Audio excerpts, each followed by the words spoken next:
지금으로부터 거의 100년 전인 1929년 세계 경제가 그야말로 벼랑 끝으로 추락했습니다. 그런데 놀라운 건 뭔지 아세요? 아직도 우리는 대체 왜라는 이 질문에 완벽한 답을 내놓지 못하고 있다는 겁니다. 자, 오늘 저와 함께 역사상 가장 거대한 경제 미스터리, 바로 대공황의 범인을 추적해 보시죠. 자, 이 숫자 한번 보세요. 마이너스 33%. 와, 이게 무슨 뜻이냐면요. 1929년부터 1933년까지, 그러니까 불과 4년 만에 미국 산업 생산량의 3분의 1이 그냥 말 그대로 증발해버렸다는 거예요. 한 나라의 경제라는 심장이 거의 멎어가고 있었다. 뭐 이런 거죠. 물론 이런 차가운 숫자 뒤에는 실제 사람들의 정말 뼈아픈 고통이 있었겠죠. 직장을 잃은 사람들이 거리로 쏟아져 나왔고 전국 곳곳에는 보시는 것처럼 임시 판자촌이 생겨났습니다. 이걸 후버빌이라고 불렀는데요. 당시 대통령이었던 후버의 이름을 따서 이 위기에 대한 분노를 직접적으로 표출했던 겁니다. 근데 진짜 아이러니한 건요.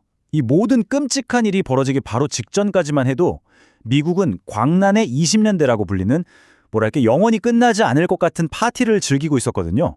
모두가 곧 부자가 될 거라는 꿈에 부풀어 했었죠. 아니 근데 어떻게 그렇게 눈부시던 시대가 이렇게 한순간에 그것도 아주 처참하게 무너져 내릴 수 있었을까요? 그리고 이게 그냥 미국만의 문제였다면 그나마 나았을지도 모릅니다. 근데 이 경제 위기가 마치 전염병처럼 순식간에 번져나가서요. 영국, 독일, 프랑스, 전 세계를 그야말로 대공황이라는 깊은 늪으로 끌고 들어가 버렸습니다. 이건 그냥 세계적인 재앙이었던 거죠.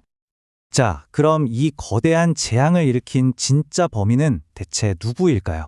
이 질문이요, 거의 100년이 지난 지금까지도 경제학자들 사이에서 가장 뜨거운 논쟁거리 중 하나입니다.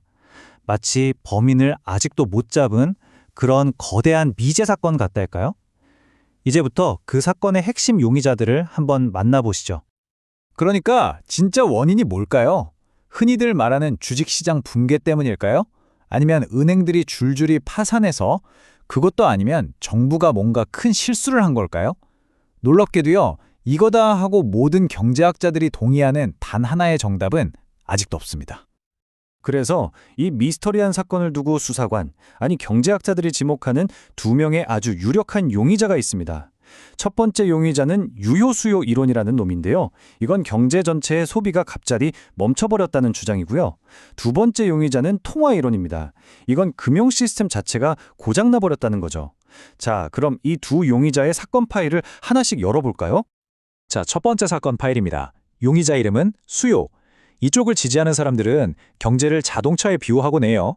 아무리 엔진이 빵빵해도 엑셀을 밟아줄 사람, 그러니까 돈을 써줄 사람이 없으면 차는 당연히 앞으로 나갈 수 없다는 아주 간단한 논리죠. 여기서 아주 중요한 개념이 바로 이 유효수요라는 건데요.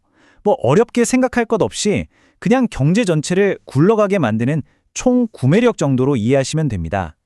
사람들이 물건을 안 사면, 즉 유효수요가 줄어들면 당연히 기업들은 물건을 덜 만들게 되고, 그럼 일자리도 줄어들고, 뭐 이런 악순환이 시작되는 거죠.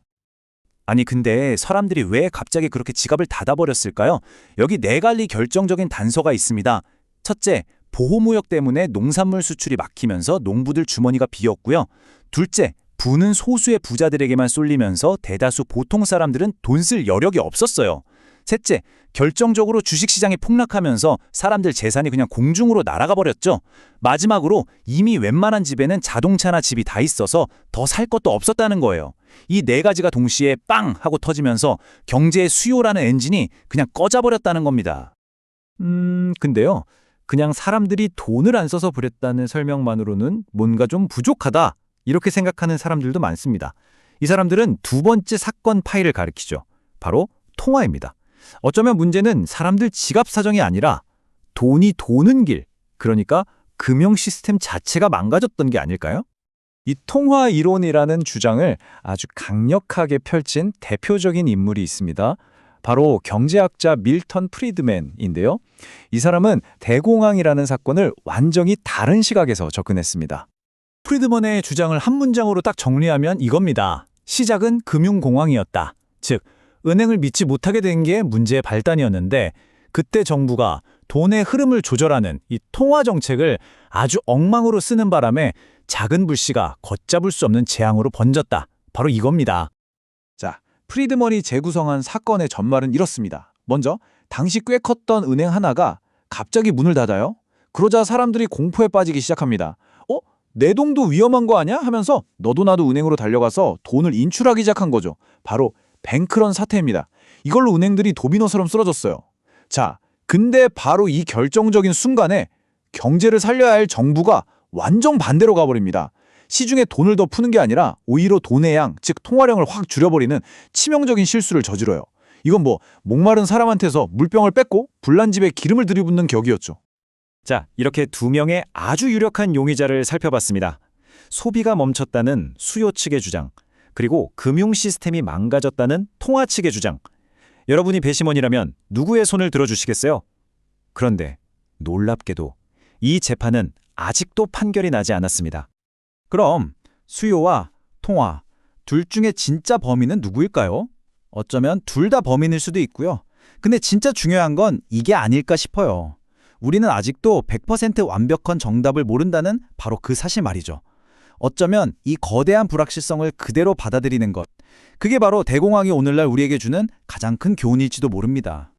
생각해보면 역사라는 게 바로 이런 점 때문에 매력적인 것 같아요. 만약 모든 질문에 딱딱 정답이 정해져 있다면 우리가 굳이 이렇게 파고들 이유도 없겠죠. 바로 이렇게 아직 풀리지 않은 미스터리가 존재하기 때문에 우리는 계속해서 질문을 던지고 또 더 나은 미래를 위해서 고민하게 되는 게 아닐까요? 여러분의 생각은 어떠신가요?